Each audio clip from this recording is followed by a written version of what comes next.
नमस्कार साथियों, आपका समाचार अपना देश के इस क्राइम एपिसोड में स्वागत है। दोस्तों, आज की कहानी बड़ी अजीब कहानी है। इस कहानी के अंदर आप यदि इसको पूरा सुनोगे तो आप खुद ही सोचोगे कि आखिरकार हमारे देश के अंदर कहीं ऐसे राज्य हैं जहां की पुलिसिंग का जो रवैया है वो ज़रूर इस कहानी के अंदर सामने आएगा। आपको जो है अब स्क्रीन पर एक वीडियो दिखा रहा हूं। ये वीडियो है इस 24 नवंबर का। इसमें एक महिला जो मोबाइल पर बात करती हुई चल रही है, सलवार सूट के अंदर, आगे पुलिस वाला चल रहा है। मैडम आराम से बात कर रही है। इसके बाद वो पुलिस वाला दरवाज़ा खोलता है और फिर ये मैडम अंदर गाड़ी में बैठती है। इसके बाद एक दूसरा वीडियो आपको जो दिखा रहा हूँ, ये वीडियो है जिसके साथ महिला जा रही है। एक महिला पुलिसकर्मी है और कुछ पुलिसकर्मी है। ये वापस फ़ोन पर लगी हुई है, बात कर रही है आराम से, इत्मीनान से। अब आपको एक तीसरा वीडियो दिखाता हूँ। ये 4 महीने पुराना वीडियो है, 3 जुलाई 2025 का। रात को करीब 12:07 का ये वीडियो देखिएगा। एक महिला, जो यही मैडम, बड़ी तेज़ी से जा रही है और फिर सीसीटीवी फुटेज से वो ओझल हो जाती है।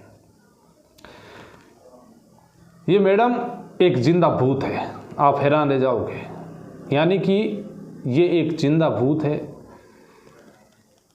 अब आप कहोगे कि आखिरकार ऐसा क्यों है, तो फिर ये कहानी आप सुने।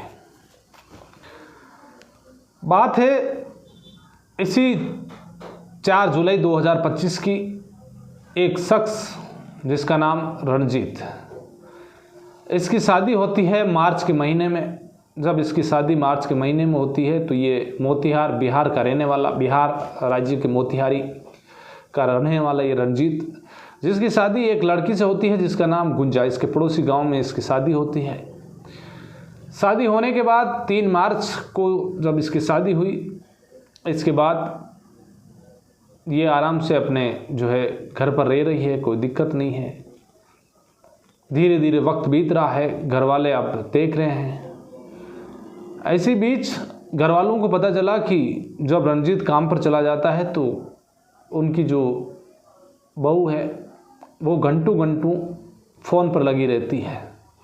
घर वालों ने सोचा होगा कि अभी नई नई शादी हुई है तो पीर में जो है इनके माता पिता, बहन, इनकी सबकी याद आती होगी, तो इसलिए ये बात कर रही होगी। लेकिन अब धीरे धीरे वक्त बीत रहा है। जैसे जैसे समय बीता वैसे वैसे घंटों बातें रणजीत कमाने के लिए बाहर जाता, वापस शाम को लौटता। इसी बीच घर वालों ने जब रंजीत को बताया तो रंजीत ने भी जो है ये बात नोटिस करना शुरू किया। अब रविवार को जब उसको छुट्टी रहती तो वो, क्योंकि एक पढ़ा लिखा लड़का था तो अच्छा काम भी करता था ये, तो रंजीत ने उस गुंजा से कहा कि तुम्हारा मोबाइल मुझे दो, मैं चेक करूँगा। तो गुंजा ने उसको कहा कि मैं तुम्हें पासवर्ड नहीं दूँगी। तो वो पासवर्ड नहीं बताती। अब दोनों के बीच हल्की फुल्की नोक-झोंक भी होती, लेकिन रणजीत अपने काम पर वापस निकल जाता। धीरे धीरे वक्त बीत रहा है। इसी रोज़ 3 जुलाई का वक्त आता है जब रणजीत और गुंजा एक ही कमरे में सो रहे थे रात को। इसी बीच अचानक रात के 12 बजे के बाद गुंजा निकलती है घर से और कहीं चली जाती है। रणजीत जब उठता है, नींद खुलती है तो देखता है कि उसके बगल में उसकी बीवी गुंजा नहीं सो रही है। वो बाहर जाता है, इधर उधर देखता है, घर वालों को जगाता है। इसके बाद वो पड़ोसी भी जाग जाते हैं, लेकिन गुंजा का कोई पता चला नहीं। इसके बाद जब सुबह सवेरा हुआ तो फिर रणजीत सीधे ही जो पुलिस स्टेशन है मोतिहारी ज़िले के, इसी जो अरेंजा पुलिस स्टेशन, यहाँ पर ये 7 जुलाई को जो है 4 जुलाई को ये जाता है और अपनी पत्नी की गुमशुदगी की एक रिपोर्ट दर्ज करा देता है। अब पुलिस ने जो है इस गुमशुदगी की रिपोर्ट दर्ज की कि गुंजा जो है रणजीत की पत्नी गायब है। पहले पुलिस ने कहा कि तुमने तो कुछ कर नहीं दिया। वो कहता है कि साहब यदि मैं कुछ करता तो मैं यहाँ पुलिस स्टेशन क्यों आता। तो पुलिस कहती है कि एक काम करो, तुम ढूंढो, तुम्हें यदि पता लग जाए तो हमें बताना और हम भी ढूंढने का प्रयास कर रहे हैं। अब पुलिस ने जो है रणजीत को भेज दिया। रणजीत ने एक बात बोली कि साहब देखो कि इस 3 जुलाई को रात को 12 बजे का गुंजा का एक सीसीटीवी वीडियो है जिसमें वो बाहर निकलते हुए जाते हुए दिख रही है। पुलिस कहती है कि ये काम तुम छोड़ दो, ये काम हमारा है, तुम तुम्हारा काम करो। अब पुलिस उसे ये बात कहती है तो रंजीत घर आ जाता है।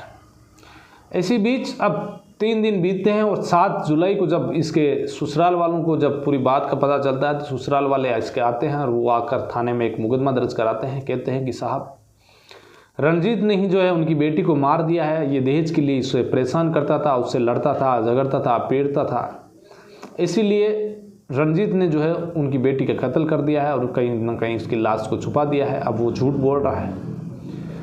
पुलिस ने कोई जांच पड़ताल नहीं की, उस सीसीटीवी फुटेज की परवाह किए बगैर ही जाकर रंजीत को उठा लिया जाता है। पुलिस स्टेशन लाते हैं, इसके बाद उसे कोर्ट में पेश करते हैं, रिमांड लिया जाता है। रंजीत से पूछताछ की जाती है पुलिस के द्वारा। रंजीत मना कर देता है, अपना जुर्म कबूलता नहीं है, इधर लाश मिलती नहीं है।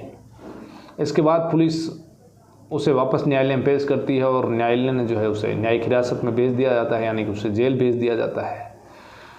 अब इधर जेल में है, इधर घर वाले परेशान, उसकी बेल के लिए लगातार कोर्ट के चक्कर काट रहे हैं, वकील कर रहे हैं। इधर पुलिस जो है रंजीत को ही अपनी बीवी के कत्ल के इंजाम में जेल भेज दिया। घर वाले अब परेशान। इधर वो जेल में कह रहा है कि मैं बेकसूर हूँ, मुझे झूठा जेल में भेज दिया गया है, लेकिन कोई सुनवाई नहीं। इधर 90 दिन का नियम होता है कि जब भी कोई आरोपी जेल में होता है तो उसकी चार्जशीट जो है उसकी पेश करना पड़ती है 90 दिन के अंदर अंदर उसके जो है। तो पुलिस ने चार्जशीट भी 90 दिन के अंदर उसकी पेश कर दी। अब चार्जशीट के बाद आरोप पत्र पेश करना, यानी कि अब उसके ऊपर आरोप पत्र पेश होने के बाद सारा जीरे वगैरह होनी इस सेशन कोर्ट के अंदर। तो अरेंजा के ही इस एक सेशन कोर्ट के अंदर, इस मोतिहारी के सेशन कोर्ट में इसकी सुनवाई चल रही थी। अचानक एक फ़ोन आता है घर वालों के पास और कहते हैं कि हमने जो है गुंजा का भूत जो है नोएडा के अंदर देखा है। अब क्योंकि इस इलाके के लोग नोएडा में कमाने के लिए जाते हैं और उस इलाके के, उस गांव के, तो किसी ने इस गुंजा को जब उसकी शादी हुई तो देखा, तो उस व्यक्ति ने उसको फ़ोन किया कि हमने जो है इस गुंजा को यहाँ पर देखा है। अब पति इधर कत्ल के इल्ज़ाम में, गुंजा के कत्ल के इल्ज़ाम में जेल में, इधर पुलिस ने चार्जशीट पेश कर दी और अब आरोप पत्र और जीरे होनी तैयारी में। भागा भागा रंजीत का पिता इसी अरेंजा पुलिस स्टेशन पहुंचता है और कहता है कि साहब देखो कि गुंजा जो है वो जिंदा है और उसकी जो है उसे नोएडा में देखा गया है, हमारे किसी परिचित ने फ़ोन किया है। अब पुलिस वाले कहते हैं कि चलो ठीक है, तो हम देख लेते हैं, लेकिन तुम्हें जो है गाड़ी की व्यवस्था करनी पड़ेगी क्योंकि नोएडा दूर है और नोएडा चलना है, उसे लाना है, ढूंढना है, तो तुम्हें इंतज़ाम करना पड़ेगा। देखिए पुलिस का रवैया। हमारे देश के अंदर सेंट्रल एजेंसियां, स्टेट पुलिस को एक पुलिस इन्वेस्टिगेशन के लिए अलग से फंड दिया जाता है। यदि कोई किसी को पूछताछ करनी है, पूछताछ करने जाना है, किसी को लेकर आना है, किसी मुलजिम को कोई एविडेंस इकट्ठे करने हैं, जाना है, तो इसके लिए बाकायदा पुलिस को इन्वेस्टिगेशन के लिए एक अलग फंड दिया जाता है। लेकिन यहाँ पर देखिए पुलिस का रवैया। पुलिस खुद जो है उनसे कह रही है कि आप गाड़ी के साथ साथ वो जाएंगे तो रास्ते में खाने पीने का भी इंतज़ाम करना है। बेचारा पहले से ही रंजीत का पिता जो माली हालात में जी रहा है, लेकिन अब क्या करें, जैसे तैसे अब करके उसने गाड़ी की व्यवस्था की। इसके बाद पुलिस के कुछ अफसर और कुछ पुलिस के कार्मिक उस गाड़ी में बैठते हैं और सीधे गुड़गांव नोएडा पहुंचते हैं। नोएडा पहुंचने के बाद इसी 24 जुलाई को उस शख्स ने जो पता बताया वहां पर पुलिस पहुंचती है। उस घर पर जाकर उस घर का दरवाज़ा खटखटाया जाता है और घर का दरवाज़ा खटखटाने के बाद दरवाजे का गेट खोला जाता है तो अंदर एक महिला और एक पुरुष मिलते हैं। ये महिला वही गुंजा और एक शख्स, अब इसे पुलिस लेकर आती है और ये वीडियो जो है उसी 24 जुलाई का है जिसमें ये महिला देखिए बात करते हुए जा रही है, जिसके कत्ल में उसका पति अभी भी जेल में जो है अंदर है और ये गुंजा जो है 4 महीने से इसी नोएडा में रह रही है। अब पुलिस उसे लेकर यहाँ पहुँचती है।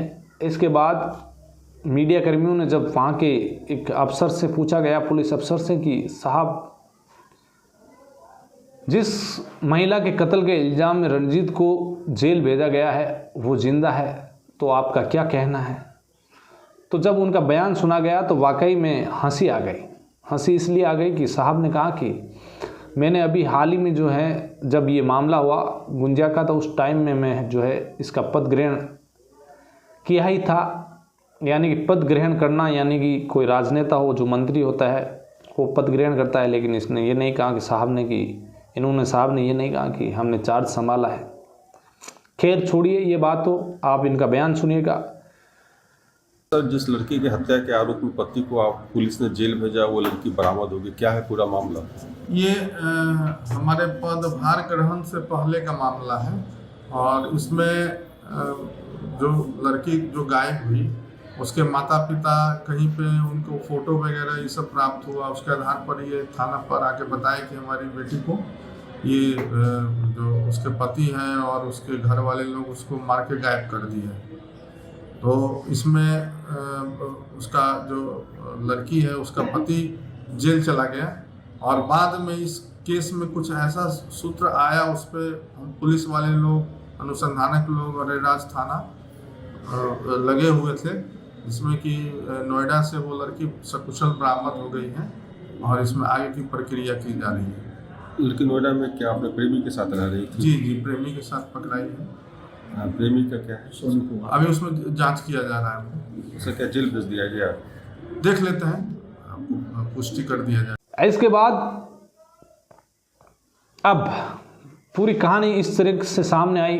गुंजा ने बताया कि जब उसकी शादी की बात चल रही थी, उससे पहले 2023 में एक लड़का उसी के गांव का रहने वाला उसके रिलेशनशिप में आई, वो उससे बातें करती थी, लेकिन घर वालों ने उसके साथ शादी नहीं की और ये बात छुपाई गई।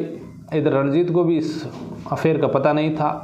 गुंजा ने भी जो है इस लड़के से, रणजीत से शादी कर ली। अब मार्च के महीने में शादी हुई तो ये फिर घर पे बैठी बैठी भी रणजीत जब चला जाता तो ये उससे बातें करती। ऐसी को देखते हुए एक रोज़ इसने कहा कि अब मैं जो है यहाँ रणजीत के साथ रहना नहीं चाहती हूँ। अपने प्रेमी को कहा, प्रेमी ने कहा एक काम करो, वो नोएडा में ही काम करता है।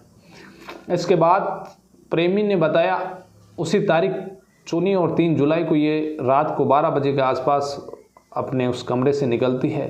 पहले से प्रेमी इंतज़ार कर रहा था उसके साथ बैठकर और ये नोएडा आ गए। इसने जो है ऐसा कोई इसका मकसद गुंजा का नहीं था कि उसका पति जो है उसके कत्ल के इल्ज़ाम में जेल चलाया जाएगा। ना उसने कुछ ऐसा कहा, ना उसके ने जो है कोई साजिश रची।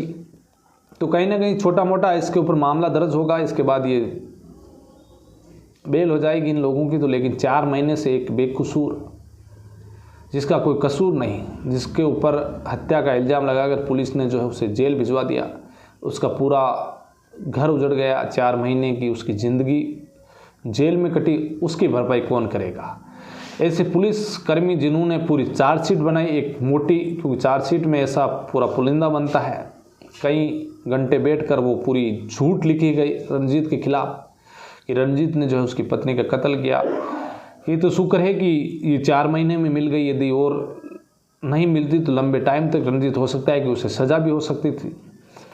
फिलहाल रणजीत की किस्मत अच्छी थी कि वो 4 महीने में ही जो जेल से अब बाहर आ जाएगा। और उन पुलिस वालों के ऊपर भी जो है कार्रवाई होनी चाहिए यदि उन्होंने ऐसा झूठ का पुलिंदा अदालत में पेश किया, अदालत का समय ख़राब किया। इधर 4 महीने जो है उसकी ज़िंदगी के जो है उन्होंने कीमती समय का, उसकी ज़िंदगी को जो है ख़राब किया। ख़राब कहना है कि 4 महीने तक वो जेल में रहा, वो कुछ अच्छा काम करता, अपनी ज़िंदगी अच्छे से खुली हवा में जीता। तो ऐसे पुलिस कर्मियों पर कार्रवाई होनी चाहिए। गलत किया है तो उसकी भरपाई भी होनी चाहिए, जिससे सबक मिले। आगे से कोई अधिकारी जो है अच्छे से जांच करे, कोई पुलिस अफसर है जो अच्छे से जांच करे, पूरा मामले का निचोड़ निकाला है, उसके बाद ही जो है उसको सज़ा मिलनी चाहिए उस आरोपी को। लेकिन यहाँ पर पुलिस ने ऐसा केस बनाया, झूठ का पूरा पुलिंदा बनाया। ये तो शुक्र है कि 4 महीने में पता चल गया। तो आज की कहानी में बस इतना ही। फिर किसी कहानी में आपसे मुलाकात होगी। तब तक के लिए आप अलर्ट रहिए, सावधान रहिए, क्राइम से बचिए। जय हिंद।